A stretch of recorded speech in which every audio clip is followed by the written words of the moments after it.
As you lie in slumber, your spirit body snaps free and drifts upwards while your physical shell is left lonely on the bed below, connected only by a fragile silvery cord.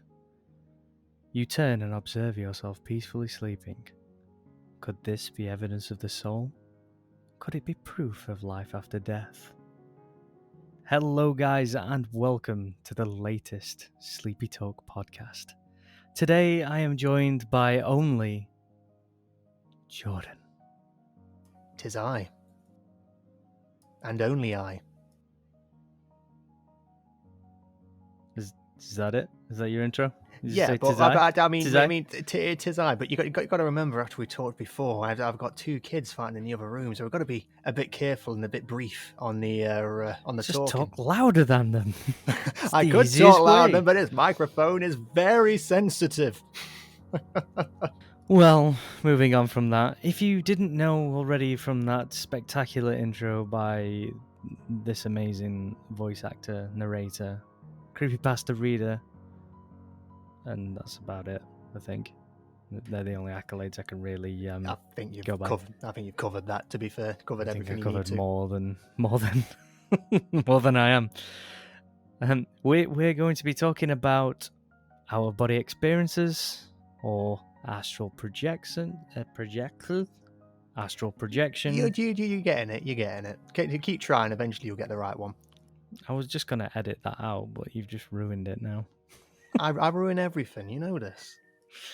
Oh, what's another word for out of body experience? Is it just astral projection? It's astral projection. Yeah. Is that it? Yeah, I think so. Yeah. I want another one. Floaty sleepy boy. Floaty sleepy boy, astral projection. Yeah, that works out well. Yeah, floaty sleepy boy or girl, because we're inclusive here. Inclusive. Yeah, can you say it's not exclusive to genders? So you know.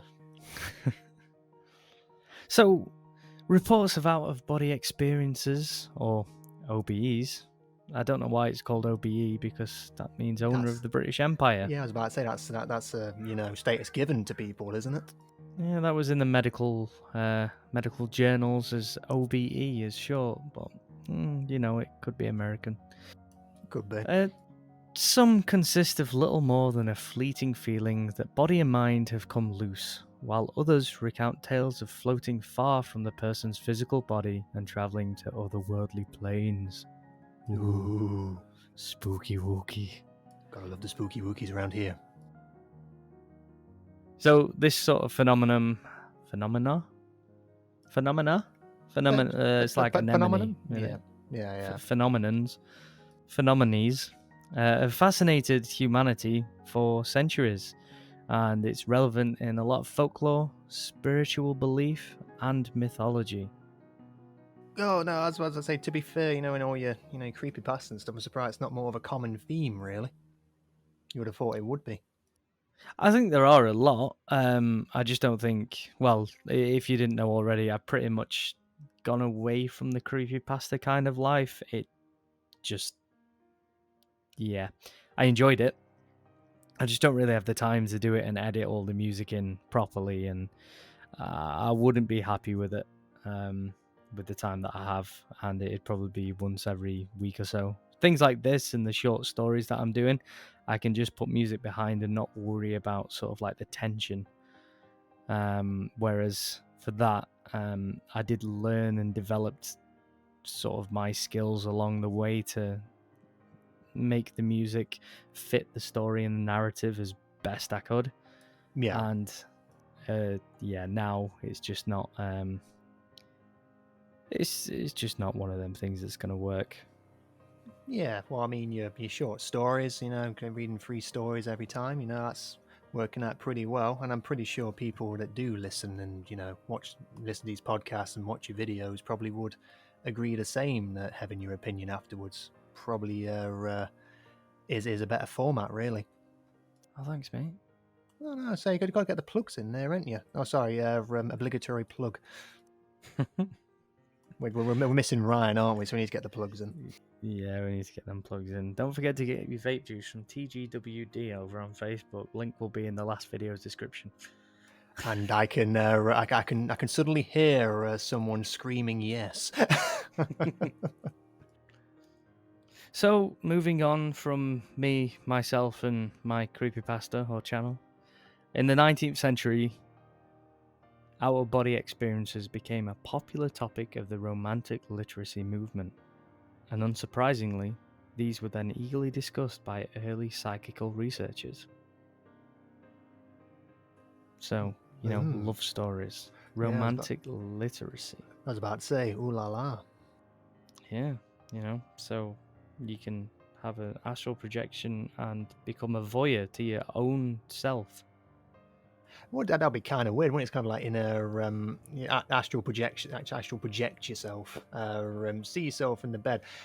Would anyone be tempted to just kind of just look at themselves and just, like people do in a mirror, like admire themselves? Do you think like people would have done the exact same thing when they, project themselves out of their own body? I don't know. I think you'd be more like freaked out that you're looking at yourself and it's not a mirror. Well, it depends. I mean, I've read some things where it's like you can, induce it yourself, the out of body experience. Yeah. I mean, so talking from sort of like the first time you do it, because I imagine there's, if it is a real phenomena, that people will do this by accident once or twice in their life and be absolutely freaked out. Probably think they're dead. Yeah, potentially think they're dead, especially if they're no lying previous asleep. knowledge on it. Yeah, If they've got no knowledge of it, and then the things like this can be seen. I think Doctor Strange did really, really good. There's a really good scene where his body's sleeping and he's researching books while his astral form is out of his body. Good film, so that, his body sleeps, but his soul doesn't. And is that a problem? Not for Doctor Strange. Well, I mean, Doctor Strange goes into the weird and wonderful, so, for him, it's just, it's a normal day. So if it is a real thing, then surely we can utilize that in the same way that he did in the film, where you literally could research stuff or learn new things while your body's sleeping. Well, if you think about it, I guess the same kind of principle as someone listening to an audio tape while asleep. You know how they always say you can learn like a language while you're asleep. I tried it. It doesn't work. It doesn't work. No, well, it might work for like some people, and it could be the same kind of thing. Just kind of learning as you rest. I failed that French test so hard. I don't remember when I took my French. For you at school, was it like you got taken to a really small box room with a tape recorder? You had to record. Yeah, exactly the same. Exactly. Why do all schools in the UK have that small box room for this kind of thing? It makes makes no sense. Well, a lot of schools or new builds, because I know that we were in the new build sort of school. There was the old building, which we had science and English and maths in. Yeah. And then we had the new build, which was like language, more science rooms, more maths rooms, religious studies, geography, so we were split. We had a huge old building and then a new building on the back. Yeah. And every single room had that little box room in the back. It was like a go-between for each class. Mm-hmm. So there was doors on either side. So I imagine that was just the design. That's the design of new school buildings. Yeah, and I say we had a new school, but I know obviously going completely off topic, but at my school actually someone hated it so much they burnt it down, and it was burnt down for about 3 years. Test. That is exactly why I failed my French test. So, according to surveys, around 10% of the population have experienced an out-of-body experience. That's a really bit of a tongue twister, isn't it? Yeah, at least once. So there must be more to it than a desire to live forever or an overcharged imagination. Well, the brain is weird, isn't it, really? Well, we have touched up on this on previous sort of discussions on podcasts where sometimes if something's really similar to what you've experienced, then their truth can become your truth if they're more convincing than you are. Yeah. So generally speaking, you said brains are weird things. If you said you had a dream that you were out of your body and could see yourself, and then I said, oh yeah, that's called astral projection. I do that quite a lot. Do you remember seeing the thing in the corner and instantly you might think, oh, you do this a lot, and to fit in, you're like, yeah, I remember seeing the thing in the corner. Yeah, well, it's like I mean, say the brain just patches things together, don't it? I mean, like driving as an example, you can just when you do a route so often, you just blank it out. So it's like you I just. did it earlier. Oh, did you? Yeah, I did. I had that earlier. It's like some sort of autopilot. So I do the same route a couple of times a week when we can't get our baby to sleep. Stick her in the Yeah. car, drive my own little route. I'll not say where it is because it's my route. But yeah, I just realized I sort of like snapped back into consciousness and was like, whoa, I'm here. Even though the last bit I remember was a certain turn off. Yeah, I It's think. not that I fell asleep or anything, because clearly I was driving and I was doing the speed limit and I was fine, but I tend to sort of drifted off subconsciously. Yeah, you're completely in control in a sense because your autonomous mind is taken over. But as I say, it's just because you do it so often that you can just read like back, like reading the back of your hand in a sense. So it's scary. I can't remember if you remember the first time it happened to you, but I remember the first time it happened to me. It was really scary. It's like, oh, how the hell did I end up here? Like, I ended up at a roundabout. I remember the worst one was, and nothing happened and nothing dangerous happened, but it was when I was actually driving to where we worked before. Yeah. I went over 3 roundabouts and could not remember any of the roundabouts. Oh It's like gosh. I came back into consciousness around this pub, which is on a really long road, and I saw the pub, and that's when I was like back in the room. Yeah. But I'd gone past like 3 different roundabouts, gone through loads of traffic lights. Obviously they were on green, but I wasn't aware that I'd gone through them until after. Oh So jeez. I know that's nothing to do with out of body experiences, but I mean, in a sense, you could argue that it kind of is because your body's taking control of itself. You're not in control of it. I know you can't see what's happening, but your body's taking complete control over your actions at that particular point in time. So you could argue that your body's taken over, in a yeah. sense.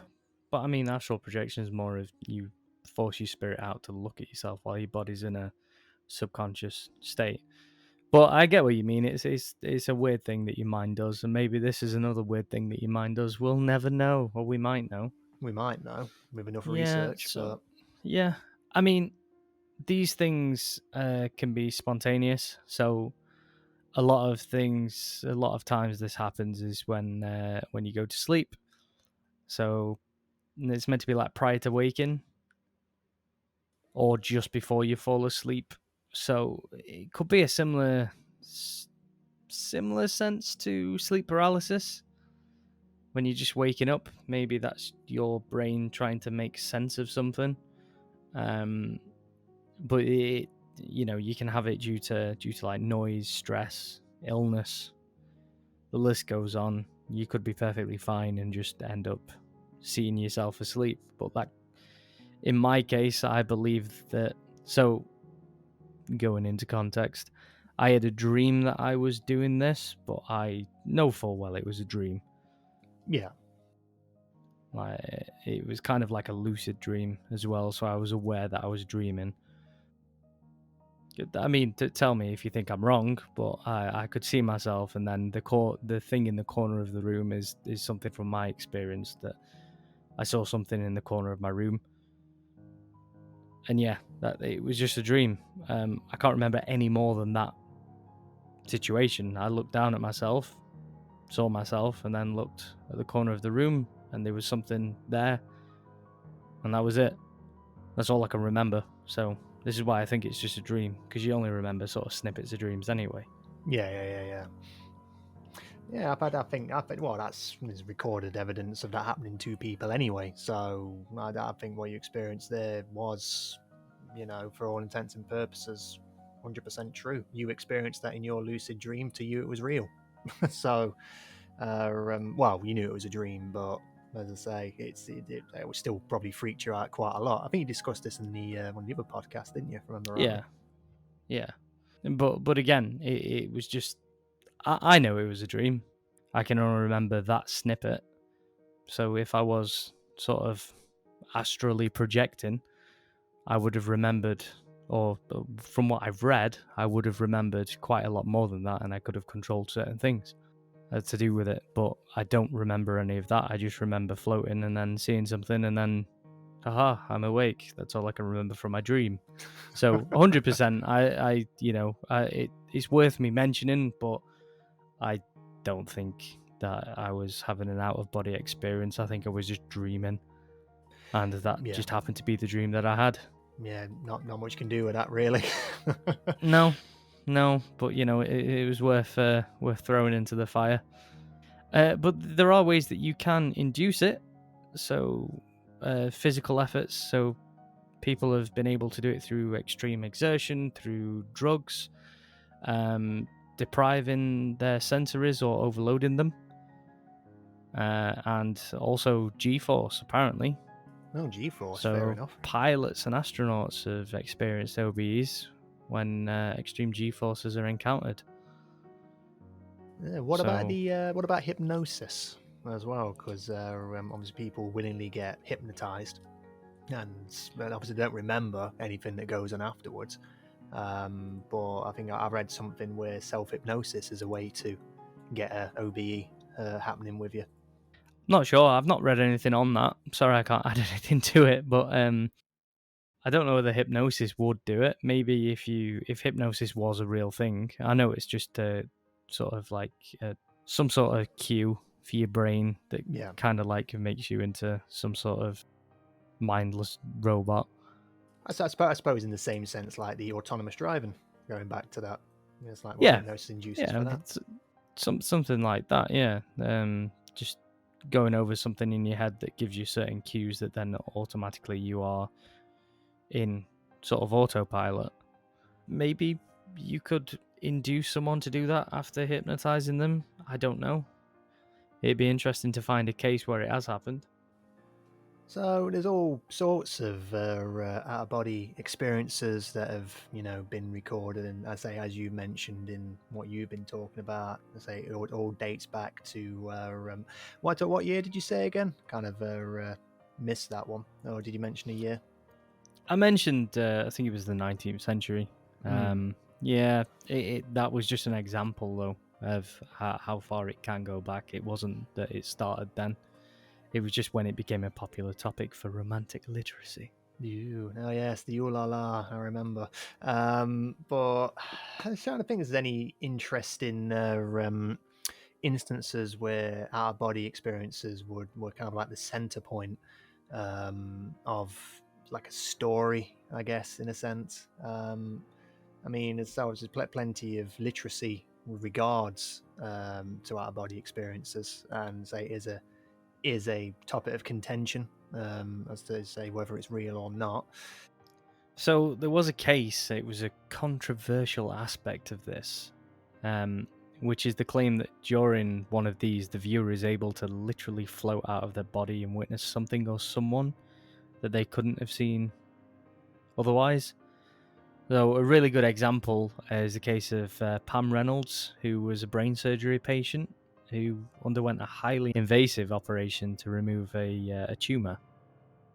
So following the surgery, when she woke up, she was able to describe aspects of the procedure that had happened at a time when she was clinically dead.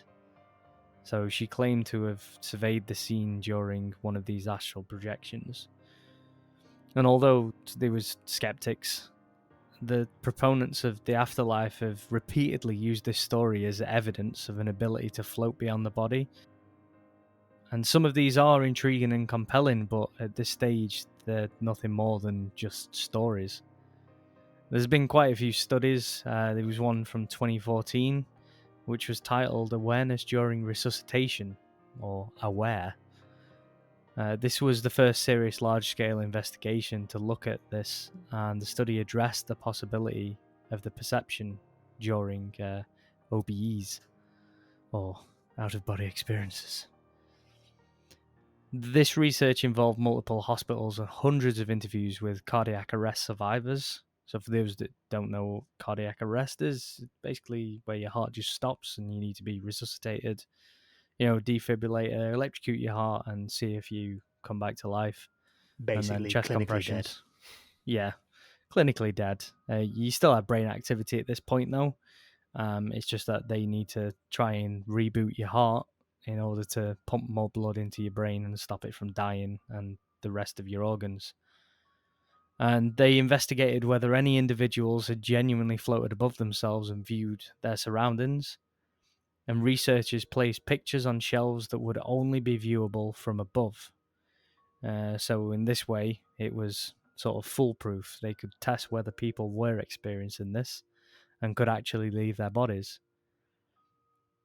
There were only 2 OBEs during this study, but neither could accurately relate the images from the shelves.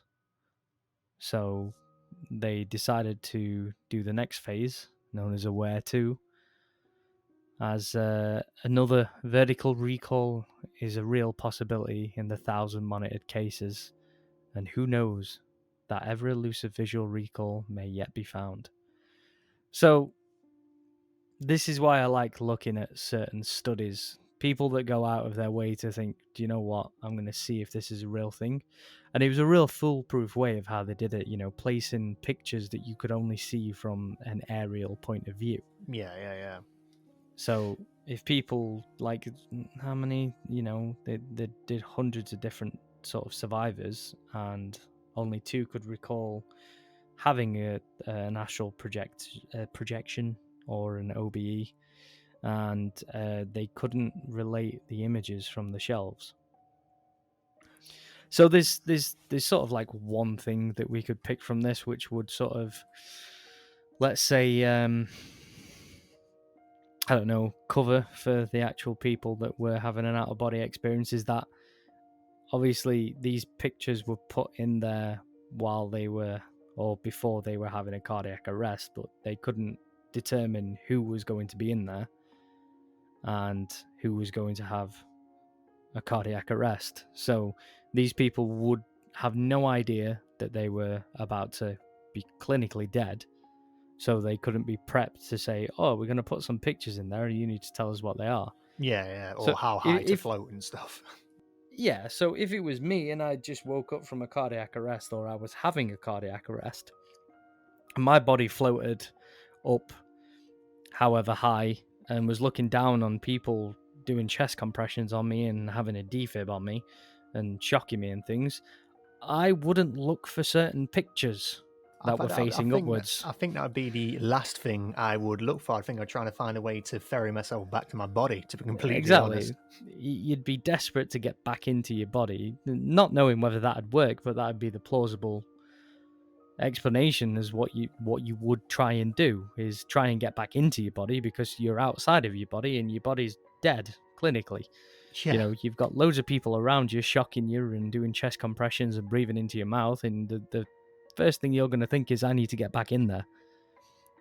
I mean, there's also the little thing of, how long were they clinically dead for? How long was their, out-of-body experience? It could have been mere seconds. It could have been 10 minutes. We don't know how time works at that particular point. It could work completely differently. Exactly. And as I say, you are darting around. You're completely panicked because you're not prepared to be floating above your body, looking down at your clinically dead self while people are just prodding and poking you. So yeah, you'd be pretty frantic at that point. So you wouldn't be looking at a particular location for this particular picture, which may or may not exist. Well, obviously we know it exists because of the research, but you might see the picture but not take any note of what's on that picture. You just know there's a picture up there. So yeah, and again, it's not like something that you're going to focus on if you have no idea that picture's going to be there. If they said, we're going to put in a sentence from a book, and we're going to put you in a cardiac arrest, you need to then float above your body and read us this sentence, then yeah, 100%, they could, if it was possible and they did have an OBE, they'd be able to say, right, the sentence was this. But no medical study in the sort of new age world would put you in a cardiac arrest to start with. Yeah. It's a bit of kind of like a moral grey area, isn't it, really? Yeah. Like, you're not going to put someone in a cardiac arrest just so they can read a sentence or look at a picture and describe to you what the picture is. Thanks, you quoted Shakespeare. Yeah. Good job. with with the full sort of confidence that they're going to bring you back from being dead, clinically, anyway. You know, because you could go into cardiac arrest and you could be healthy, and there's no way they can bring you back.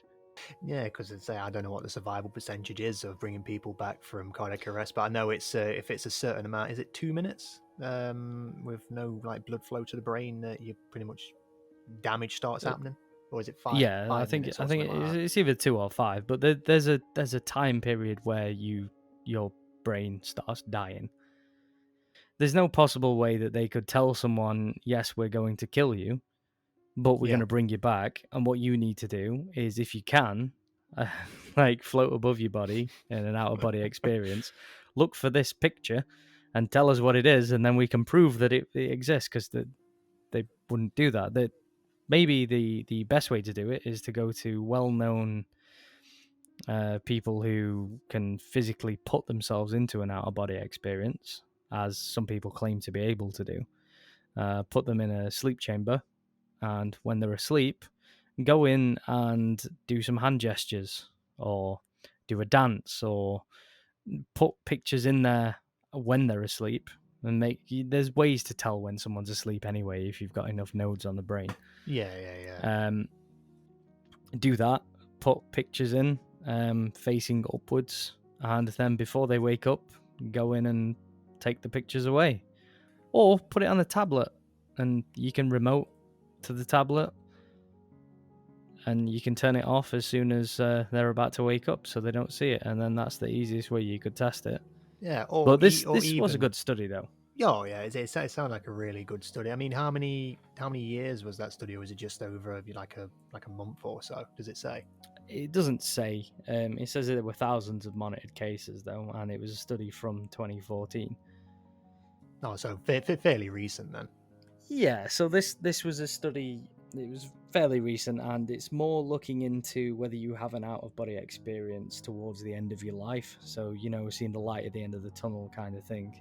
Yeah, the near-death experiences, in essence. Yeah, pretty much. Even though you are clinically dead, it's not quite near death, but it is. Technically speaking, it is pretty much dead. And an NDE, kind of not on a ward, like an OBE. So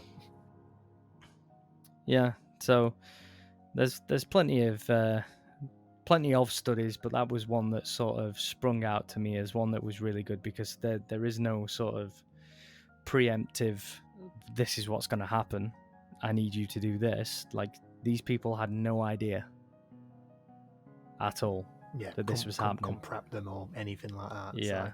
So, and the fact that out of thousands of monitored cases, there were only 2 that said that they did. And they couldn't accurately say what the picture was or anything. Well, maybe now that we're aware of it and we've made the viewers aware of it, if they unfortunately do go into cardiac arrest and they have an out-of-body experience, they can look for pictures. Yeah, just get one of get your partner or get your parents to just put a picture on top of the wardrobe or something, and then see if you can medically, or whatever, induce yourself into an out-of-body experience, and then test yourself down in the comments below on the YouTube video. Exactly. Yeah. Okay, so I think we've touched up on this. We've gone through some studies. We've talked about what it is. We've talked about potentially personal experiences with it, but I don't think they're that credible.